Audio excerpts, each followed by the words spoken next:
This is Kilo, and this video is part 2 of a multi-part series that I'm putting together on red flag calls.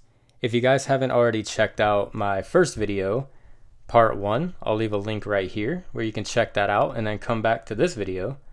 So these are calls that you want to be very cautious of if you take them, and if you choose to respond to them, make sure that you remain cautious and that you know how to read a situation and be very aware of your surroundings when you do arrive to these calls. So to get right into this part, pre-bought lock installs.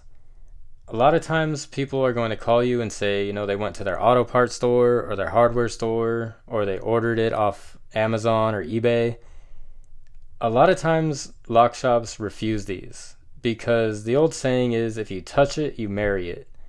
If you put if you touch the lock or the ignition that they bought, you now are tied to it.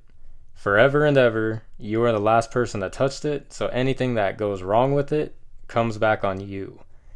If you do choose to do this, always be very upfront, multiple times, drill it into their head that there is no warranty that you guarantee. Any warranty is on behalf of wherever they purchased it from.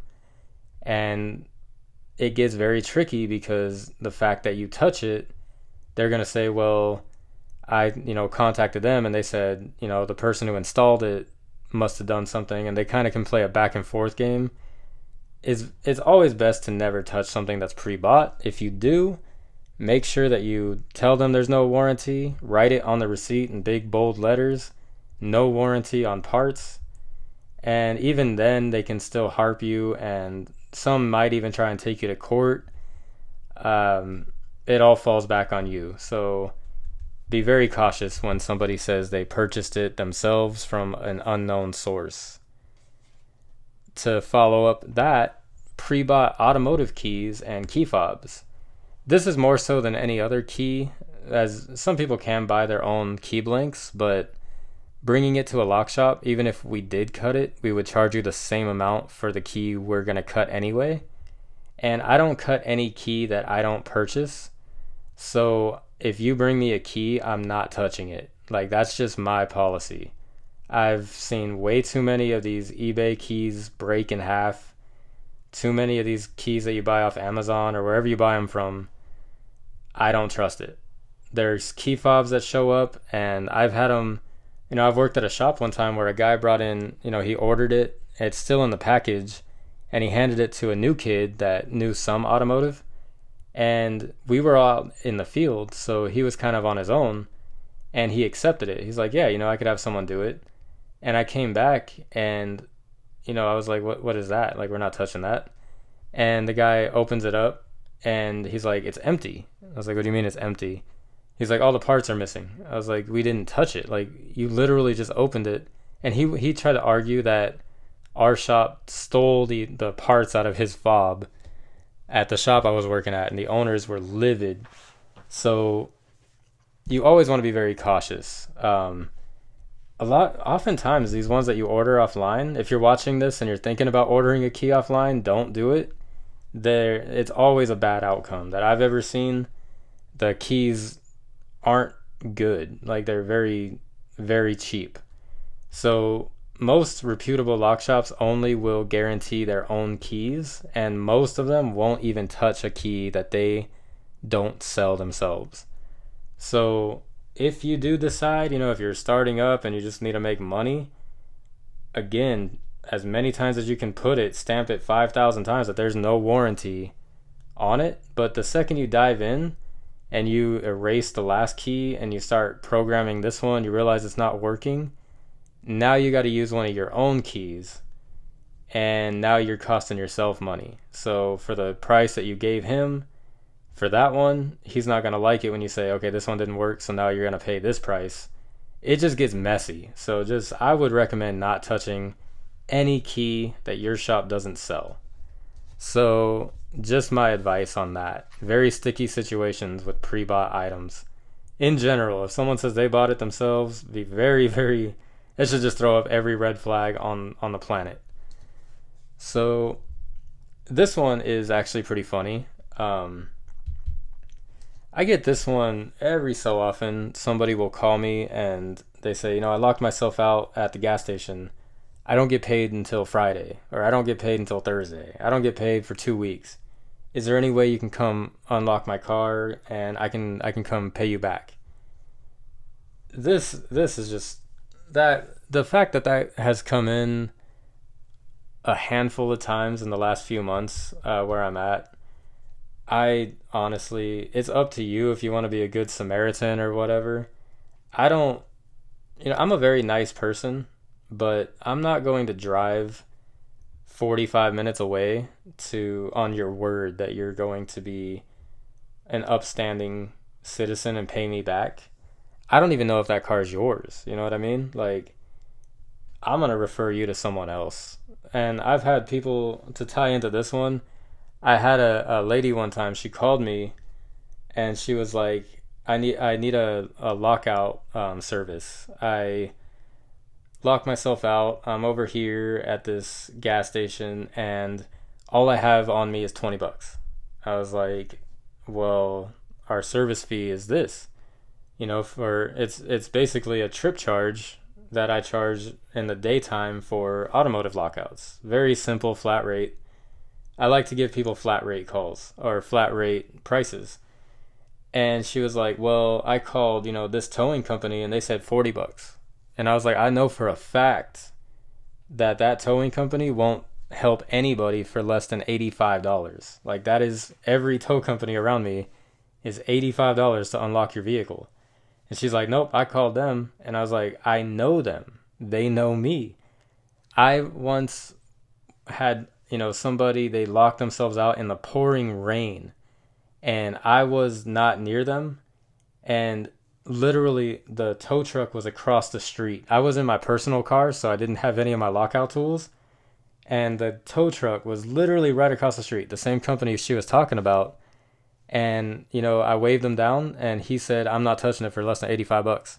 He wouldn't even help these people in the pouring rain. So I was like, there is no way they're coming over there for 40 bucks. Like this place, if you think that I'm being heartless, they have literally no heart when it comes to this. If somebody is $5 or $10 short, I will still work with them if I'm on site. I will work with people. They do not. It's 85. It's not 84.50. It's not, 1 penny short. They will not help you. They get the cash up front, as everybody should. You should always be paid up front. But if somebody is struggling, if somebody, it's a family and it's 100 degrees outside and they don't have change, I'm not going to harp them for it. It's whatever. I'm doing it. You're paying me. I at least get, what it is. It's case by case. I don't do that for everybody. It really kind of depends. So I just know, but I told her, I was like, there's no way that you're going to tell me that this company is going to do that for you when they won't do that for you could be dying. You could have your medication inside your car and they'd be like $85. You know what I mean? So that's how they are on their prices. So don't let people fool you on this. They just try to get one over on you anytime they ask this. And they can slander you or whatever they want to say, social media. Be careful. The last one I want to talk about in this video is eviction calls. Especially through the pandemic, evictions have been something of a touchy subject for a lot of locksmiths. A lot of landlords are trying to get people out. A lot of people are trying to, pay you extra to do it. I wasn't touching evictions for a long time through the pandemic. Now that it's been lifted, there have been, when it's a sheriff's call and I get called to those, you want to be very, very cautious. Some of you guys have asked me about eviction calls, and I will do a video on this all on its own. But when you show up, the cops are there. They knock on the door, they tell them to get out, and then the cops leave. Like all the cop has to do is walk the person to the curb. Once they're off the property, the cops take off.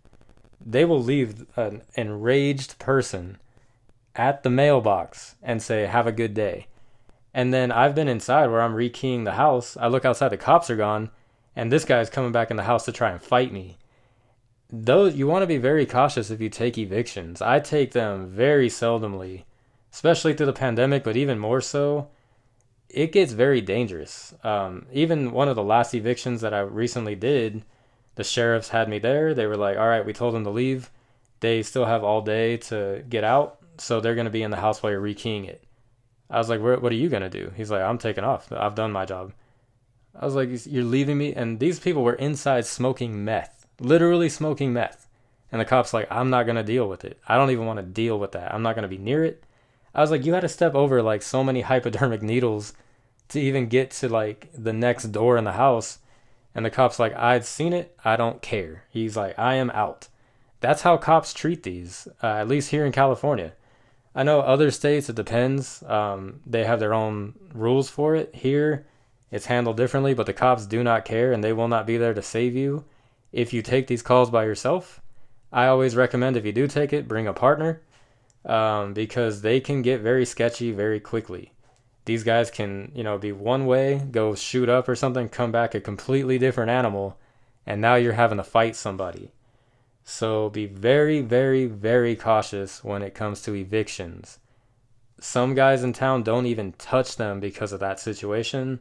It's honestly not even worth the money unless you up it significantly. At this point, this is one of the only jobs I have upped my price on because of the amount of just craziness that I have to deal with on these evictions. So just I'm just letting you guys know now. If you take an eviction call, it's really you're taking your life in your hands sometimes. Many shops don't touch them because it's risky. Something to kind of tie in would be a vacant house. If somebody wants you to go rekey a vacant house, that one's even that could even be its own note card. But vacant houses are extremely sketchy. There are, especially through the pandemic, there have been a lot of homeless people making vacant homes their homes. So don't just walk into a vacant house and just start rekeying it. Definitely do some, reconnaissance and just scope it out before you just start working. You can kneel down and start taking apart something, and someone could come out of a room you didn't know was in there and just hit you over the head. So definitely be very careful on vacants and very, very, very cautious of evictions.